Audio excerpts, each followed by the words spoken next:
Alright everyone, welcome back into another NFL DFS video. We are going to be breaking down the Sunday night showdown between the Kansas City Chiefs and the Detroit Lions. Let's go ahead and get into it.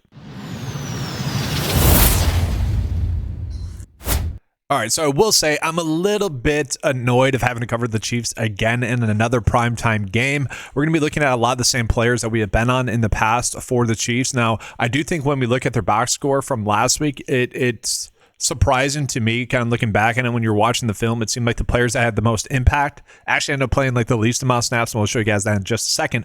But as always, I do like to start off with a quick game preview, so let's start there. So looking at this, guys, the game total is set at 52.5 total points, a massive scoring game. Okay, like this is one of the highest I think I have seen this year, maybe second highest. It is worth calling out the Chiefs are 2.5 point favorites as well. I feel like that is much more of a toss up there. I would say, you know, the Detroit Lions have actually been the team that's played better than the Chiefs.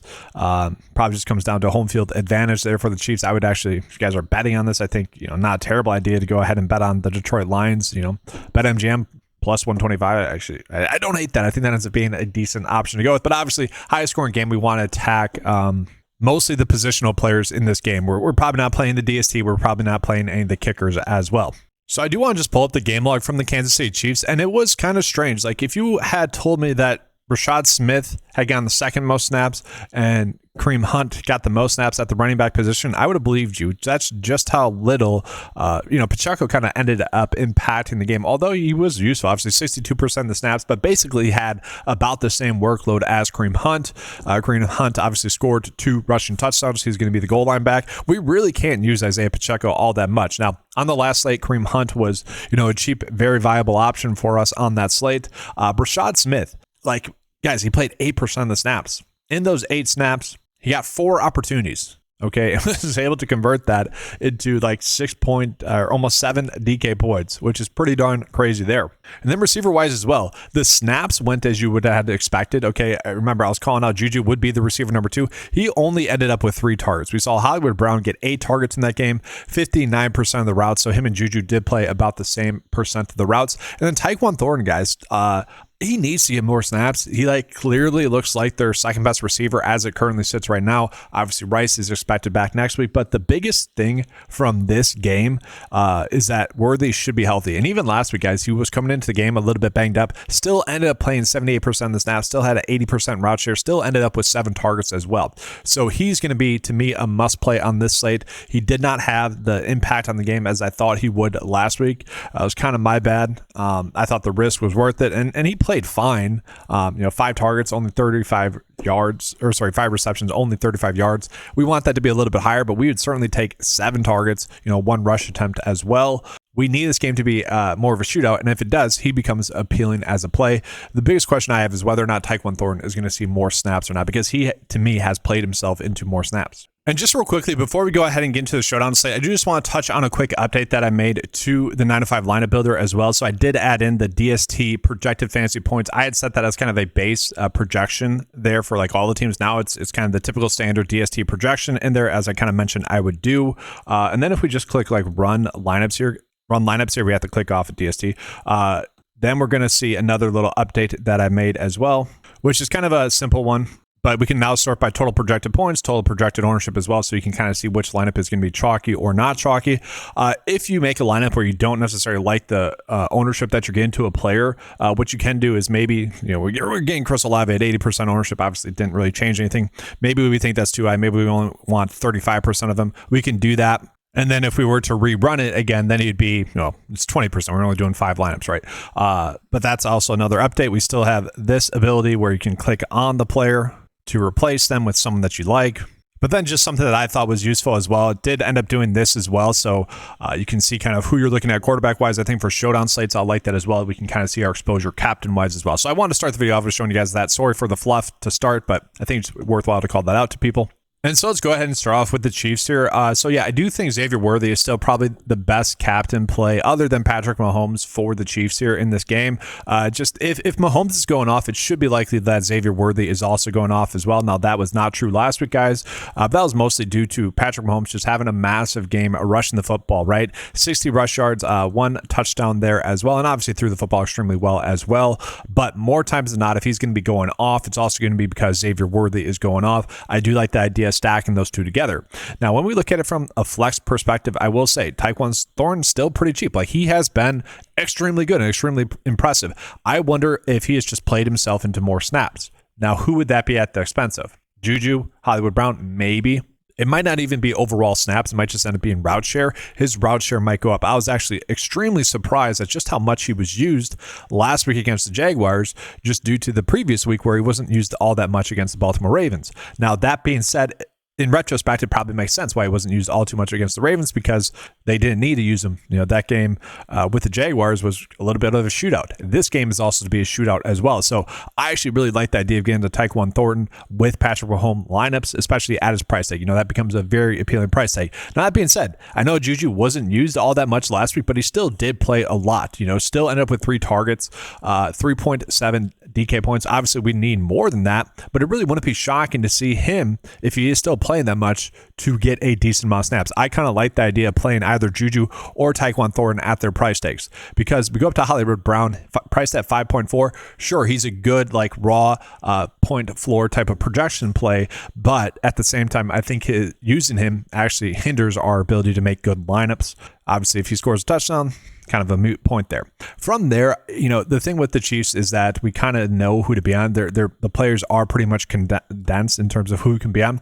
Now, Travis Kelce went off in the last game. I don't know. It's just like, he's been very solid, and obviously Patrick Mahomes likes him, but it's kind of weird. The talent is just not what it used to be. If he was on a different team, I don't think he'd be producing this well. And so it's tough for me, watching him. He's playing fine, don't get me wrong, but watching him not be as good as he used to, there's just this weird mental bias that I have, especially for him at this price tag. It's I can't play him at that price tag, especially when, again, lineups matter, salary matters. I would rather play Patrick Mahomes, Worthy, and then just go with one of the other 2 receivers that I just mentioned.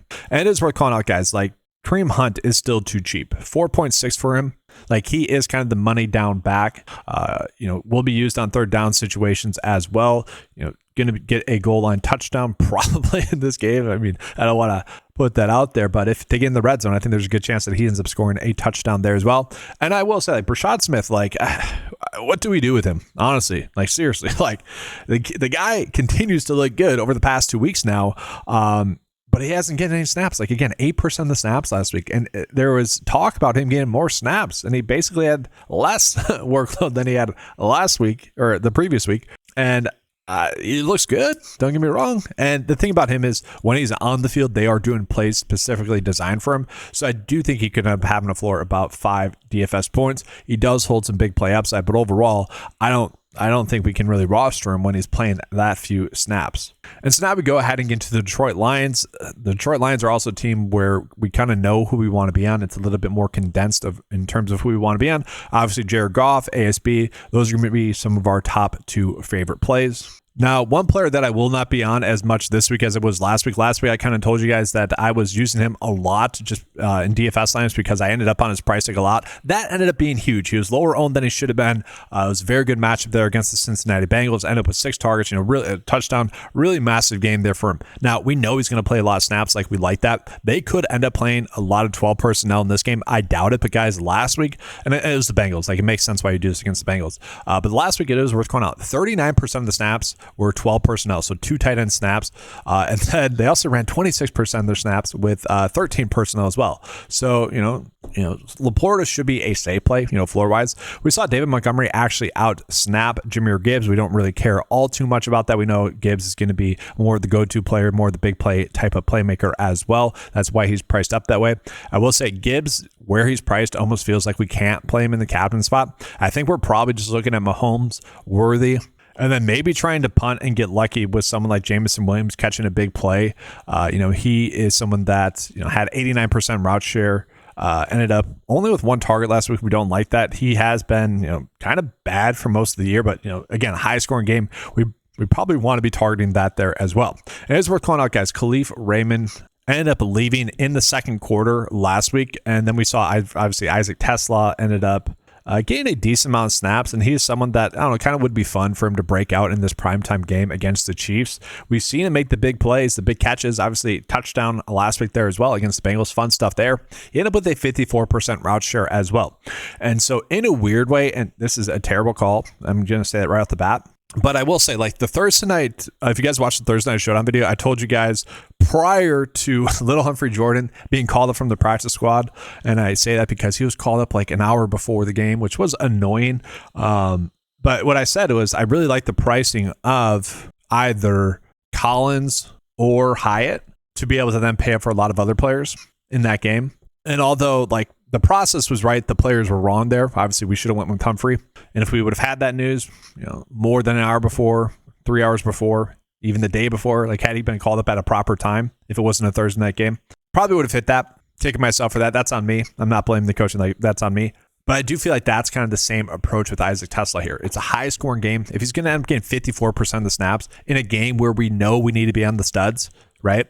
I don't hate the idea of using him or even like Tyquan Thornton for that example as well in the captain spot. So that allows us to fit one more stud into our builds. Now, we're not going to do that too much so, but I do think that's something we should be factoring into some builds. Because let's just say we do that. We got Tesla on the captain, then we get Mahomes, Worthy, and again, I like Tyquan Thornton at his price tag. And then we can kind of just blindly click on this lineup, and we still have $1,000 left over. So maybe that's not exactly something you want to do, but you guys get the point. Like if we hit a touchdown with Isaac Tesla, we love that. Now, obviously for this lineup, we probably would want to get Jared Goff in here most likely, but I think Gibbs and ASB, they're the two priority plays there for the Lions, and then from there Goff, and then kind of after that. Now for that example, you could also flip it. Okay, I do view these two players as somewhat similar, although the Chiefs players definitely get better matchups, and so maybe Tyquan Thornton does get more snaps, but I do think the air yards will be there for him. And again, guys, last week, as I mentioned this whole year, freaking Patrick Mahomes underthrew him for another touchdown. Like Tyquan Thornton should have like 3 to 4 touchdowns on the season. Like he is open for a touchdown like every single week, and Patrick Mahomes has just underthrown him all but one play, and it's just super annoying. Like he's gotten some touchdowns, he has 3 in the season, but he should have like double that. It's like Mahomes, hit him in stride, and I get it. He's a fast player. A lot of those plays you don't want to mess it up, and it's just a big chunk play that you're trying to make. Hit him in stride. Do that tonight. And so as always, guys, I'm not really going to adjust anything. We're going to do 5 lineups total. Just to give you guys a little sample, we are going to go ahead and force a QB stack with the pass catcher as well. We'll just click run it and see what it's trying to spit out to us. Now, it does like Jake here. I don't necessarily see it. So what I'm going to do for now for this example is I'm just going to take him out of the lineups here that we have. So we're just going to exit him out, and then we're going to redo it. And so if you are using this, guys, if you click onto a cell and then try to run it, it won't work. Like with any of this, the positions and stuff, you need to deselect that, and then you can run it just as an FYI. And so a little bit better. I mean, I don't like Craig Reynolds there, but I get the point of what it's trying to do here and what's the best lineup we can make. So Mahomes captain, not a bad build here. Actually, this one makes a lot of sense right here. Mahomes captain, Gibbs, St. Brown, Worthy, Juju, again, decent value at his price tag, and then Noah Gray. I think this actually ends up being a pretty darn solid build. Do you guys think that this one will be duped? Which one's the most likely to be duped? Will it be Mahomes, Gibbs, Goff, Laporta, Pacheco, Juju?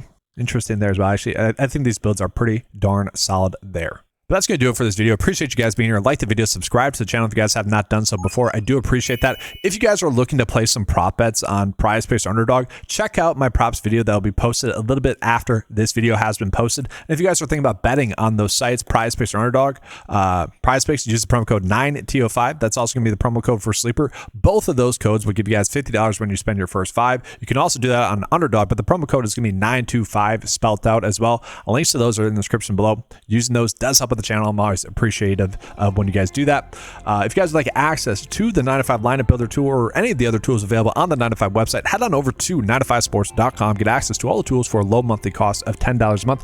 Thank you guys for being here. Good luck. And as always, let's keep cashing.